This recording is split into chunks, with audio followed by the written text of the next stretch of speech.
नमस्कार, डेली 24 भारत देख रहे हैं आप। मैं हूं आपके साथ साहिल धुलिया। तो बुलेटिन की शुरुआत करते हैं। मध्य प्रदेश और राजस्थान में 12 बच्चों की मौत के बाद तमिलनाडु सरकार ने कोल्ड ड्रिंक कफ सिरप की खेप पर रोक लगा दी है। आपको बता दें कि मध्य प्रदेश और राजस्थान में 12 बच्चों की मौत इस सिरप को पीने की वजह से हो गई और उसके बाद एक जगहों से ये मामले निकलकर सामने आ रहे हैं। लगातार देखने को मिल रहा है कि बच्चों की मौत इस कफ सिरप को पीने की वजह से हो रही है। तो कफ सिरप कोल्ड ड्रिंक की बिक्री पर रोक लगाई गई है।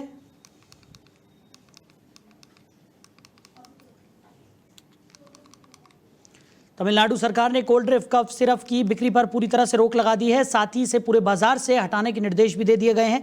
चेन्नई स्थित इस कंपनी द्वारा निर्मित कफ सिरप की बिक्री पूरे तमिलनाडु में रोक दी गई है। साथ ही बाजार से इसे हटाने का आदेश भी जारी कर दिया गया है। खाद्य सुरक्षा विभाग ने बताया कि 1 अक्टूबर से राज्य में इसका निर्माण और बिक्री पूरी तरह प्रतिबंधित है। तो कांचीपुरम जिले के उत्पादन प्लांट का निरीक्षण कर सैंपल कलेक्ट किए गए हैं। सरकारी लैब से टेस्टिंग के बाद रिपोर्ट आने तक कंपनी को इस सिरप के उत्पादन पर प्रतिबंध लगा दिया गया है। तो मध्य प्रदेश और राजस्थान में कफ सिरप के सेवन से बच्चों की मौत के मामले पर चिकित्सा मंत्री गजेंद्र सिंह खीवसर ने कहा कि जिन दवाओं के कारण ये घटना हुई वो किसी सरकारी चिकित्सक की लिखी नहीं थी और ये दवा बच्चों को उनके परिजनों के स्तर पर दी गई थी। मंत्री ने स्पष्ट किया कि इस मामले में सरकारी तौर पर कोई भूमिका नहीं है। उन्होंने दवाओं की गुणवत्ता को सही बताया और कहा कि इसकी जांच करवा ली गई है। खीवसर ने बताया कि वो जयपुर से बाहर हैं, तो लौटकर इस मामले में अधिकारियों से विस्तृत चर्चा भी की जाएगी।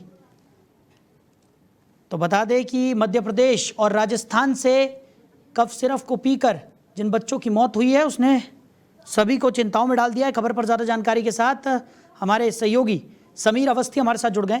समीर, ये जो मामले निकलकर सामने आए हैं उसने सभी को सोचने पर मजबूर कर दिया है कि आखिर कफ सिरप पीने से इन बच्चों की मौत हो रही है और उसके बाद भी इस कफ सिरप को रिकमेंड किया जा रहा है और एक के बाद एक जो मौतें हुई हैं उसने सभी को चिंताओं में डाल दिया है। क्या स्थिति बताई जा रही है?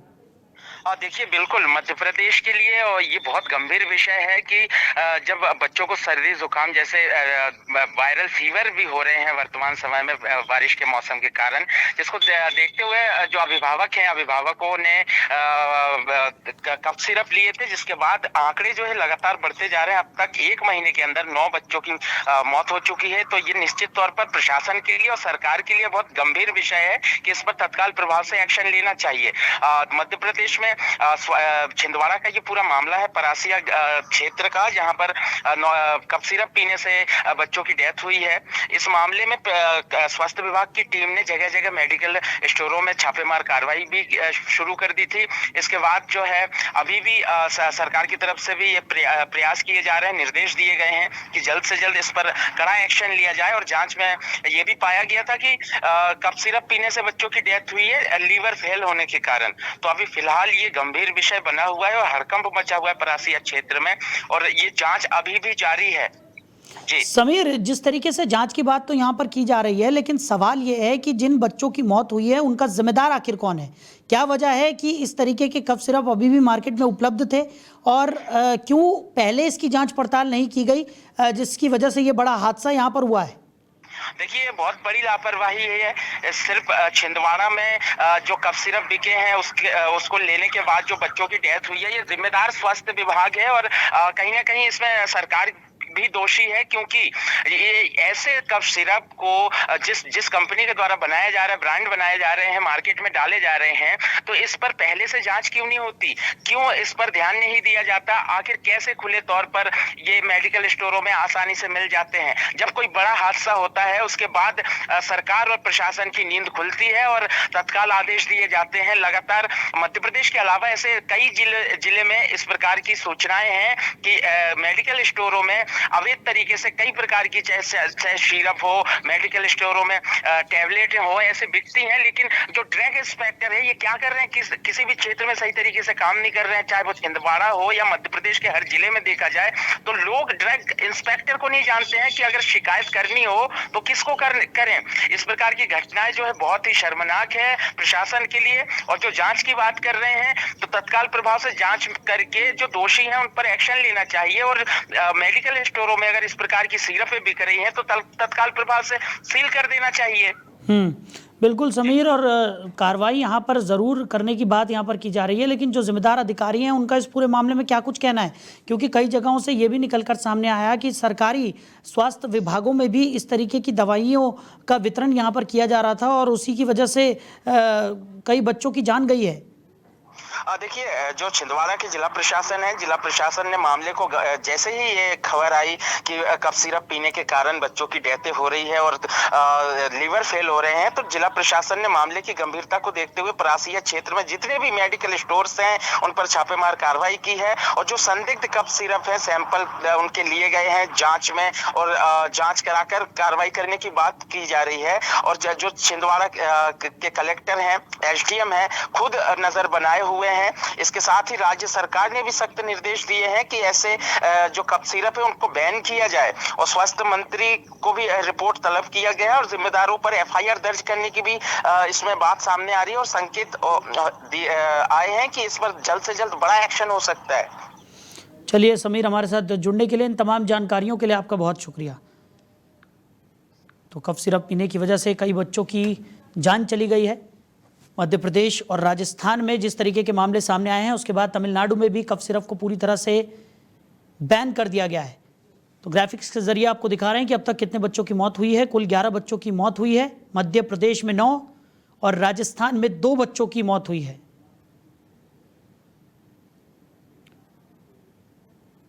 तो कोल्ड ड्रिफ्ट कफ सिरप को बैन कर दिया गया है और आप देख सकते हैं यह आदेश की कॉपी है। जिस तरीके से कफ सिरप पीने की वजह से कई बच्चों की मौत हुई है, उसके बाद ये फैसला लिया गया है। राजस्थान में ड्रग कंट्रोलर को सस्पेंड कर दिया गया है। तमिलनाडु में कफ सिरप पर पूरी तरह से बैन लगा दिया गया है और अब तमाम तरीके की कार्रवाई यहाँ पर ज़रूर हो रही है, लेकिन सवाल अब भी यही बना हुआ है कि आखिर इन मौतों का जिम्मेदार कौन है। तो नेक्स्ट्रो डीएस कफ सिरप को भी बैन किया गया है और कोल्ड ड्रिफ्ट कफ सिरप है जिसको बैन किया गया है। तो कफ सिरप पीने की वजह से कई बच्चों की मौत हुई है। डेक्स्ट्रो मेथॉर्फिन का इस्तेमाल ना किया जाए, यह एडवाइजरी जारी की गई है। 4 साल से कम उम्र के बच्चों को कफ सिरप ना दें, यह एडवाइजरी भी स्वास्थ्य विभाग की तरफ से जारी की गई है। खांसी का सही कारण पहचानें और सुरक्षित इलाज करें।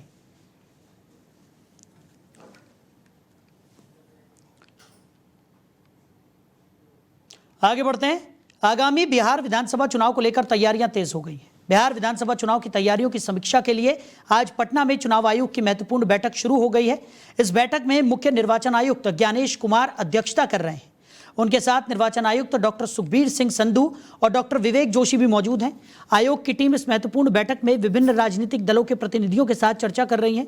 बैठक का मुख्य उद्देश्य आगामी बिहार विधानसभा चुनाव के लिए प्रशासनिक और कानूनी तैयारियों की समीक्षा करना है। चुनाव आयोग बैठक में राजनीतिक दलों से उनके सुझाव और शिकायत सुनकर स्वतंत्र, निष्पक्ष और पारदर्शी चुनाव सुनिश्चित करने की रणनीति तैयार करेगा। तो सीईसी ज्ञानेश कुमार के नेतृत्व में यह बैठक बिहार में चुनावी प्रक्रिया को सुचारू रूप से संचालित करने के लिए आवश्यक दिशा निर्देशों और व्यवस्थाओं पर केंद्रित है। राजनीतिक दलों के साथ बैठक के बाद आयोग आज कानून प्रवर्तन अधिकारियों और जिला स्तरीय निर्वाचन अधिकारियों के साथ भी मुलाकात करेगा ताकि मतदान प्रक्रिया, सुरक्षा व्यवस्था और मतदाता सुविधाओं की समीक्षा की जा सके। इसके बाद रविवार को आयोग पारदर्शिता सुनिश्चित करने के लिए लागू किए गए उपायों की समीक्षा करेगा। इस दौरे के बाद चुनाव आयोग बिहार विधानसभा की तारीखों का ऐलान भी कर सकता है। तो बड़ी खबर आपको बता रहे हैं। तो बैठक यहां पर शुरू हो गई है। तो इसी खबर पर ज्यादा चर्चा के लिए आरजेडी नेता सैफ अली जी हमारे साथ जुड़ गए। सैफ अली जी, बहुत स्वागत है आपका। आज चुनाव आयोग की तरफ से ये महत्वपूर्ण बैठक की जा रही है। तमाम जो राजनीतिक दल हैं उनके प्रतिनिधियों से चुनाव आयोग बातचीत करने वाला है। चीफ इलेक्शन कमीशन ऑफिसर जो हैं ज्ञानेश जी, वो भी वहां पर मौजूद हैं। कैसे देख रहे हैं आप?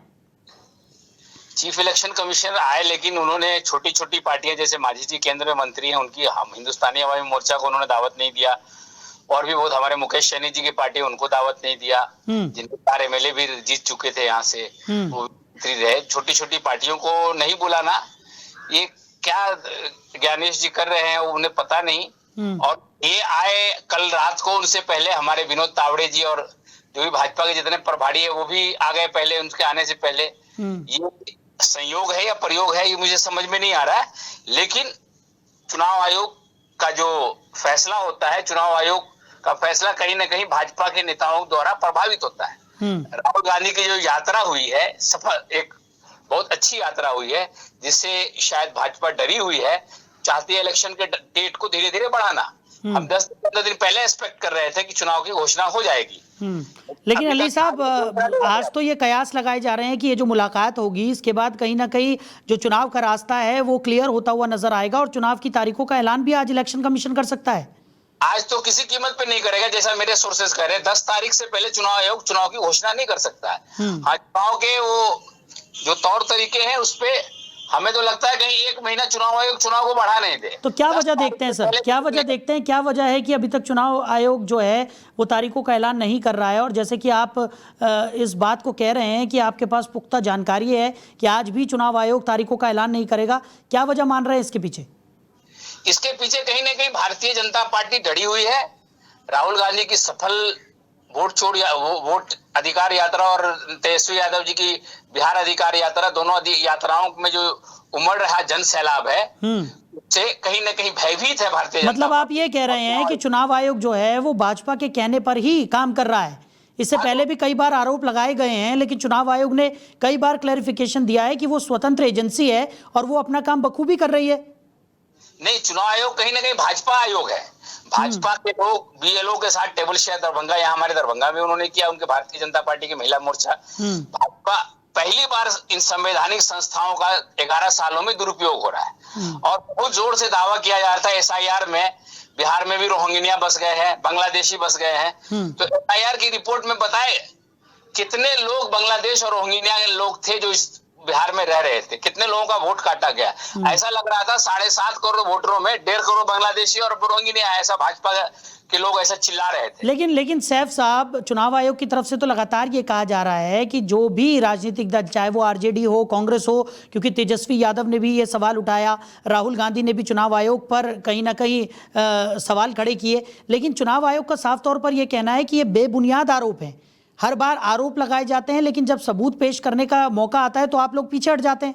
नहीं, सबूत तो हम पेश कर ही रहे हैं कि ये क्या नई बात आ गई कि भारतीय जनता पार्टी ये चुनाव आयोग को लोकसभा चुनाव की जिस वोटर लिस्ट पे हुआ था उसमें बहुत ज्यादा दिनों का गैप तो था नहीं। एक नई SIR कराने की क्या जरूरत थी जो बिहार के 3.5 करोड़ लोग दूसरे प्रदेशों में। उसको लेकर चुनाव आयोग ने अपना स्पष्टीकरण दिया है ना सर। उन्होंने साफ तौर पर कहा है कि कई लोगों का गलत वोटर कार्ड यहाँ पर बना हुआ था, तमाम जो विक्षिप्तियां थी उनको दूर करने के लिए SIR यहाँ पर लागू करने की बात आके निकलकर सामने आई, लेकिन उसके बावजूद इस तरीके से बार बार चुनाव आयोग पर आरोप लगा देना ये भी तो ठीक नहीं है ना सर।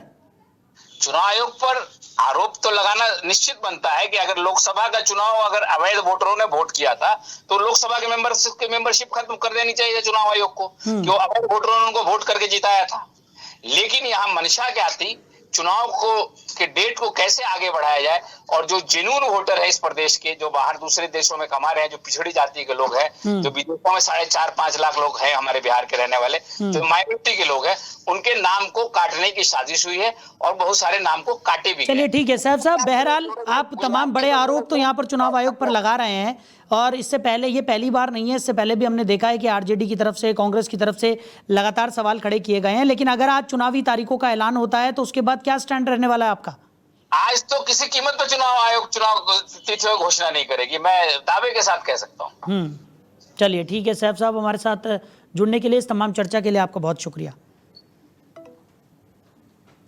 तो आज मुख्य चुनाव आयुक्त तो पटना पहुंचे हैं, यहाँ पर राजनीतिक दलों के प्रतिनिधियों के साथ मुलाकात करेंगे, बातचीत होगी और ऐसा अंदेशा लगाया जा रहा है, हालांकि RJD की तरफ से लगातार ये कहा जा रहा है कि आज भी चुनाव आयोग चुनाव की तारीखों का ऐलान नहीं करेगा, लेकिन अगर आज चुनाव आयोग तारीखों का ऐलान करता है तो बिहार की राजनीति में एक नया मोड़ और चुनावी तैयारियों को लेकर भी जिस तरीके से बिहार में राजनीतिक सरगर्मियां बढ़ी हुई हैं उसमें काफ़ी रोमांच देखने को मिलेगा।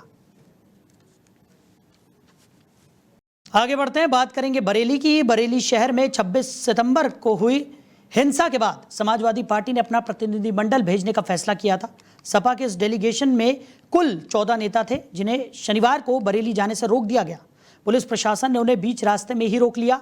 इस दौरान मौके पर सपा नेता माता प्रसाद पांडे, इकरा हसन सहित कई बड़े नेता शामिल थे। बता दें कि सपा ने कई गंभीर आरोप लगाए हैं। ये डेलीगेशन अपनी रिपोर्ट अखिलेश यादव को सौंपने वाला था। बरेली दौरे पर जा रहे सपा नेता माता प्रसाद पांडे को पुलिस ने हाउस अरेस्ट कर लिया। इसके बाद भी माता प्रसाद ने बाहर निकलने की कोशिश की तो पुलिस ने सख्ती दिखाते हुए रोक लिया। इसके बाद माता प्रसाद पांडे ने कहा कि बरेली आज नहीं जा पाए तो कल जाएंगे, लेकिन जाएंगे जरूर। वहीं सपा नेता हरिंद्र मलिक, मोहिबुल्ला नदवी और इकरा हसन बरेली के लिए निकल गए हैं। सपा सांसद हरिंद्र मलिक ने कहा कि हमें अभी नोटिस के बारे में नहीं पता, हम बरेली जा रहे हैं, आगे देखते हैं कि क्या होगा। वहीं माता प्रसाद पांडे ने कहा कि सांप्रदायिक मामला नहीं है हिंदू मुस्लिम का, जो हमें जाने नहीं दिया जा रहा है। केवल ज्ञापन देना, एक समुदाय जा रहा था, उसके साथ मारपीट हो गई। वहां एक समुदाय पुलिस प्रशासन से डरा हुआ है। संभल के सांसद जियाउर रहमान बर्क और सपा के वरिष्ठ नेता और नेता प्रतिपक्ष माता प्रसाद पांडे को पुलिस ने हाउस अरेस्ट कर लिया है। संभल सांसद के घर के बाहर तो भारी संख्या में पुलिसकर्मियों की तैनाती भी की गई है। तो खबर पर ज्यादा जानकारी के साथ हमारे सहयोगी सुमित श्रीवास्तव हमारे साथ जुड़ गए। सुमित, क्या कुछ निकलकर सामने आ रहे हैं? बरेली में जिस तरीके के हालात बने हुए हैं, उसके बावजूद सपा ने अपने डेलीगेशन को बरेली के लिए रवाना किया है। क्या कुछ स्थिति इस वक्त बताई जा रही है और क्या जानकारी मिल पा रही है? जी साहिल, आपको बता दूं, जैसे कि यहाँ पर 48 घंटे के लिए नेट बाधित कर दिया गया है पूर्णतः, मगर जो जानकारी मिल रही है उसमें 14 सदस्यीय जो इनका प्रतिनिधिमंडल समाजवादी पार्टी का जो बरेली में डीआईजी और डीएम अविनाश सिंह को जो ज्ञापन देने के लिए आ रहा था, उनको हाउस अरेस्ट कर लिया गया है। आपको बता दूं, इसमें 14 सदस्यीय जो इनका प्रतिनिधिमंडल आने वाला था, उनमें सांसद हरिंदर मलिक, सांसद इकरा हसन, नीरज मौर्य, विधानमंडल के नेता माता प्रसाद पांडे, मादुला नदवी, रामपुर के अताउर रहमान विधायक, शाहजल इस्लाम, प्रवीण सिंह एरन, साथ ही साथ शमीम सुल्तानी, ये सब आज मिलके यहाँ पर प्रशासन को जो है ज्ञापन देने वाले थे। और क्या कुछ बात कहने वाले थे इसकी तो खैर जानकारी स्पष्ट नहीं हो पाई है, मगर इन लोगों को जो है अभी हाउस अरेस्ट कर लिया। उनके आगे तमाम फोर्स लगा दी गई है। और आपको ये भी बता दूं साहिल, जिस तरीके से कल जुम्मे की नमाज के बाद लोग जो कयासें लगाई जा रही थी कि कुछ ऐसा गलत ना हो जाए, हालांकि प्रशासन ने पूरा लॉ एंड ऑर्डर मेंटेन करके रखा और किसी भी प्रकार का कोई उपद्रव कल जुम्मे में नहीं देखने को मिला बरेली में।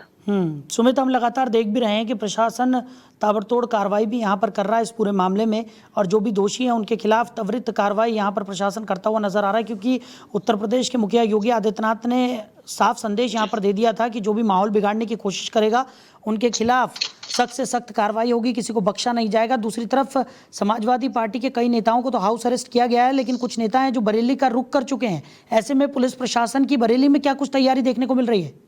जी आपको बता दूं साहिल, यहाँ पर पूरी तरीके से पुलिस मुस्तैद है यहाँ पर।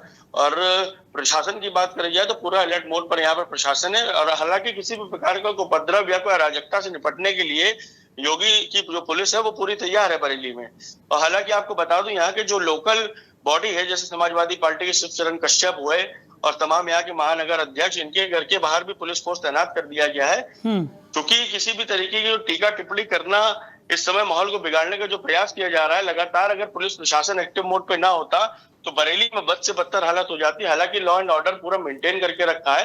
और यहाँ पर डीआईजी अजय साहनी, साथ ही साथ डीएम अविनाश सिंह और एसएसपी अनुराग आर्य और साथ ही साथ अंशिका वर्मा जो यहाँ के अपर पुलिस अधीक्षक दक्षिणी है, सभी लोगों ने वो अपनी महिला विंग के साथ भी इन्होंने फ्लैग मार्च निकाला। और हालांकि यहाँ पे जनता से, लोगों से जो कोऑर्डिनेशन हो रहा है वो तमाम उनको सांत्वना दे दी जा रही है कि आप बिल्कुल भी किसी प्रकार की डरने की आवश्यकता नहीं है। पुलिस प्रशासन पूरी तरीके से एक्टिव है। और जो प्रॉपर, हालांकि बात करी जाए स्थिति की, तो स्थिति तो यहाँ सामान्य, पर सवाल यहाँ खड़ा होता है साहिल की लगातार जब इस तरीके से इतना ऐसा जो अप्रिय कृत्य बरेली में हुआ है 26 तारीख को, उसके बाद से, हालांकि हम लोग जब नुमाइला मस्जिद जहाँ पर 26 तारीख को जो विवाद हुआ था जी, कल मौके पर हम गए भी थे और वहां पर तमाम मीडिया कर्मी भी मौजूद थे। बात करें तो वहां पर जितने भी जो नमाजी निकले थे, वहां के इमाम साहब से भी हमारी बात हुई थी। उन्होंने कहा अमन अमान के साथ चाहते हैं। हालांकि उनसे हमने इस चीज जानकारी भी प्राप्त करने के प्रयास किया कि यहाँ पर आज जो नमाजी है वो कम दिखाई पड़ रहे हैं, ऐसा कुछ है। तो हालांकि उन्होंने कहा कि ऐसा कोई वो नहीं, ऐसी कोई बात नहीं है। हालांकि जुम्मा है तो जुम्मे के दिन तमाम व्यापारी जो है यहाँ पे जो दुकानें हैं वो बंद रहती है, इसी वजह से यहाँ पर है। और बाकी पुलिस प्रशासन से उनको सहयोग मिल रहा है और लॉ एंड ऑर्डर मेंटेन है। चलिए सुमित, हमारे साथ जुड़ने के लिए, इन तमाम जानकारियों के लिए आपका बहुत शुक्रिया। तो बरेली में फिलहाल स्थितियां जो है वो पुलिस के कंट्रोल में नज़र आ रही हैं। अभी भी पुलिस प्रशासन पूरी सजगता के साथ जुटा हुआ है। हालांकि समाजवादी पार्टी की तरफ से डेलीगेशन बरेली जाने के लिए तैयार था। कई समाजवादी पार्टी के नेताओं को हाउस अरेस्ट किया गया है, लेकिन अब भी कुछ नेता बरेली का रुख करते हुए नजर आ रहे हैं, लेकिन प्रशासन पूरी तरह से अलर्ट मोड पर है। चलिए आगे बढ़ते हैं। हमास और इजराइल के बीच लंबे समय से चल रहे संघर्ष को रोक दिया गया है। अमेरिकी राष्ट्रपति डोनाल्ड ट्रंप ने गजा शांति प्रस्ताव को हमास ने स्वीकार भी कर लिया है। डोनाल्ड ट्रंप के इसी शांति प्रयास को लेकर प्रधानमंत्री मोदी ने ट्रंप की सराहना की। उन्होंने कहा कि भारत हमेशा शांति के प्रयासों का समर्थन करता रहेगा। दरअसल हमास और इजराइल के बीच गजा पट्टी को लेकर कई सालों से संघर्ष चल रहा है। इस संघर्ष को खत्म करने के लिए डोनाल्ड ट्रंप गजा शांति प्रस्ताव की योजना लेकर आए। इस प्रस्ताव के कुछ तत्वों को हमास ने स्वीकार कर लिया, जिनमें सत्ता छोड़ना और बंधकों को रिहा करना भी शामिल है। प्रधानमंत्री मोदी ने हमास और इजराइल के बीच शांति प्रयासों को लेकर ट्रंप के नेतृत्व की सराहना की। उन्होंने सोशल मीडिया पर एक पोस्ट शेयर करते हुए लिखा कि हम गजा में शांति प्रयासों के निर्णायक प्रगति के रूप में राष्ट्रपति ट्रंप के नेतृत्व का स्वागत करते हैं। उन्होंने कहा कि हमास द्वारा बंधकों की रिहाई के संकेत एक महत्वपूर्ण कदम है। भारत हमेशा स्थायी और न्यायपूर्ण शांति के प्रयासों का समर्थन करेगा।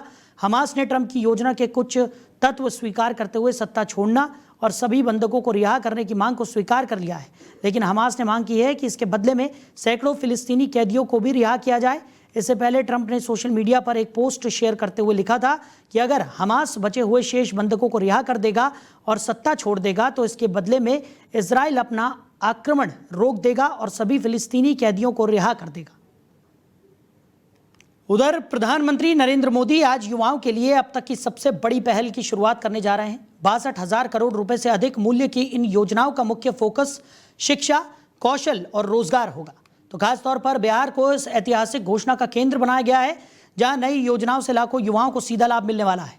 इसमें ITI, अपग्रेडेशन, नए विश्वविद्यालय, छात्रवृत्ति, स्किल डेवलपमेंट लैब और शिक्षा ऋण योजनाएं शामिल हैं, जो युवाओं को आत्मनिर्भर बनाने की दिशा में मील का पत्थर साबित होंगी। वहीं बिहार विशेष पैकेज से राज्य को कुशल जनशक्ति का हब बनाने की दिशा में बड़ा कदम उठेगा। इस अवसर पर पीएम मोदी युवाओं से संवाद भी करेंगे। बता दें कि पीएम मोदी की युवा केंद्रित योजनाओं का विशेष केंद्र बिहार होगा, जहां स्नातक युवाओं को भत्ता, छात्रवृत्ति, स्किल यूनिवर्सिटी और मुफ्त शिक्षा ऋण जैसी योजनाएं शुरू होने जा रही हैं। वहीं बस्तर दशहरे की ऐतिहासिक परंपरा मुरिया दरबार इस बार और भी विशेष होने जा रहा है। केंद्रीय गृह मंत्री अमित शाह जगदलपुर पहुंचकर इस दरबार में शामिल होंगे।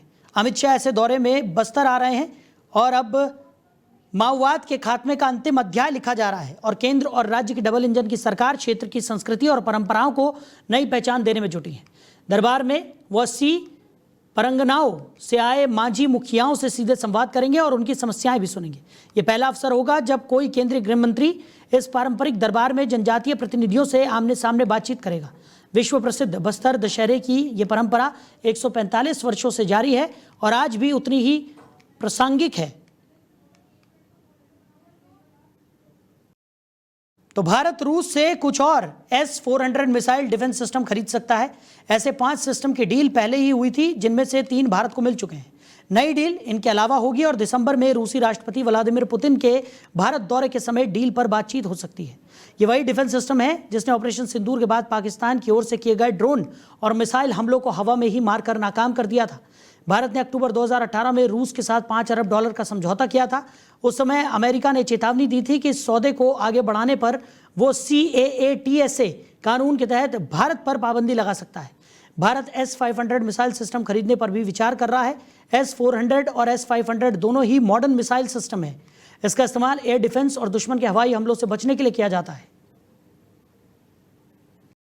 Bharat S-400 missile upgradation system खरीदने पर विचार कर रहा है और इसी पर ज़्यादा चर्चा के लिए डिफेंस एक्सपर्ट TPS त्यागी साहब हमारे साथ जुड़ गए। त्यागी जी, बहुत स्वागत है आपका। जी धन्यवाद। त्यागी साहब, एक बड़ी डील को लेकर भारत जिस तरीके से विचार में जुटा हुआ है, इस डील के क्या मायने निकाले जा सकते हैं? देखिए, ये डील भारत जो विचार कर रहा है, दरअसल में इसमें तो सेकंड थॉट की आवश्यकता ही नहीं है। पहली बात तो ये कि हमारा रशिया के साथ में जो एक नेचुरल, रेगुलर और कांस्टेंट कनेक्शन है, वो आज से नहीं, वो 1947 ऑनवर्ड से है। दूसरी बात, हम रशिया से जो भी सामान खरीदते हैं उसके साथ में टेक्नोलॉजी ट्रांसफर होता है, मेंटेनेंस हम करते हैं, स्पेयर्स हमको दिए जाते हैं। It is not like America जो टेक्नोलॉजी ट्रांसफर नहीं करते, चीजों को अपने हाथ में रखते हैं।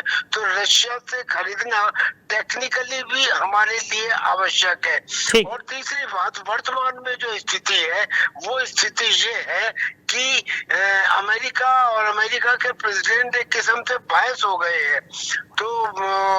तो उनको एक सबक भी है कि हम रशिया से खरीदें। एक बात और कहना चाह रहा हूँ, देखिए रशिया का व्यापार हिंदुस्तान से लोग चाहे कुछ भी कहते हो बहुत कम है, कुल मिला के 63 अरब डॉलर है, जबकि हमारी जनसंख्या 150 करोड़ है। अब बेलारूस एक देश है, बेलारूस की जनसंख्या 1 करोड़ है, मगर उसका व्यापार रशिया से 50 बिलियन डॉलर है, यानी कि हमसे थोड़ा सा ही कम, केवल 1 करोड़ का। तो अगर कंपैरिजन की दृष्टि से देखें तो हिंदुस्तान का व्यापार बहुत ज्यादा नहीं है, लेकिन हमें करना चाहिए। चलिए त्यागी साहब, हमारे साथ जुड़ने के लिए, इस तमाम चर्चा के लिए आपका बहुत शुक्रिया। तो भारत इस डील को लेकर काफ़ी विचार विमर्श कर रहा है और ऐसे कयास लगाए जा रहे हैं कि पुतिन जब भारत के दौरे पर होंगे तो इस डील पर मुहर लग सकती है।